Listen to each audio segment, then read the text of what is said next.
এ তো অনেক টাকা, আমি নেব না এটা কিছুতেই। মানছি আমরা গরিব, আমাদের কাছে আপনাদের মতো ধন দৌলত টাকা পয়সা কিচ্ছু নেই, কিন্তু আমাদের আত্মসম্মান তো আছে, তাই না? আপনি রাখুন। আরে মামি, আপনি রাখুন এই টাকাটা।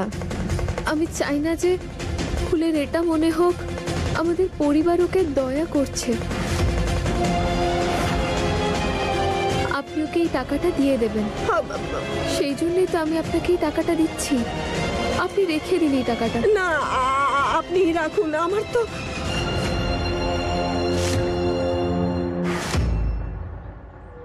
জামাই বাবা জীবন, দেখুন না তারা বৌমার মন কত বড়। আমাদের বাড়ির সবাইকে এভাবে লুকিয়ে লুকিয়ে সাহায্য করে। এই টাকাগুলো আপনি রাখুন, আমার চাই না। ওই আসলে আমার মেয়ে আপনাদের বাড়িতে আমার জন্য অপেক্ষা করছে, তাই আমি আসি।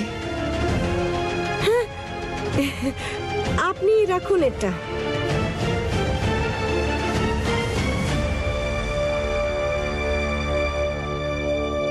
আমি ঠিক বুঝলাম না, তুমি হঠাৎ ফুলের জন্য কেন টাকা দিচ্ছ?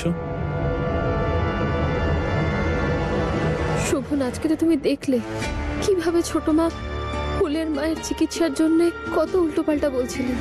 তুমি আর তোমার বাড়ির লোকেরা বেয়ানকে এতদিন হাসপাতালে রাখলে তাহলে কত সমস্যা হয়ে যাবে, তাই না?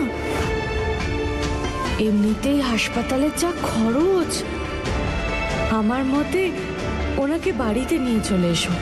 তাই আমি চাই না যে কাল ফুল এমন কোনো কথা শুনুক আর ওর খারাপ লাগুক। আমি সেই জন্যই এই টাকাটা ওর মামিকে দিয়ে দিচ্ছিলাম, যাতে ও ফুলকে গিয়ে দিয়ে দেয়। আমি যদি ফুলকে নিজের হাতেই টাকাগুলো দিতাম তাহলে ঠিক দেখাবে না, সেই জন্যই আমি মামিকে এই টাকাগুলো দিচ্ছিলাম। আর আমি বলেছিলাম যে উনি যেন আমার নাম না নিয়ে ফুলকে এই টাকাগুলো দিয়ে দেয়, যাতে ওর কিছুটা সাহায্য হয়। আর ওর যেন এমন কিছুতেই মনে না হয় যে ওর মায়ের চিকিৎসার জন্য আর বাকি খরচের জন্য ও আমাদের উপর নির্ভরশীল। শুধু এই কারণেই আমি মামিকে।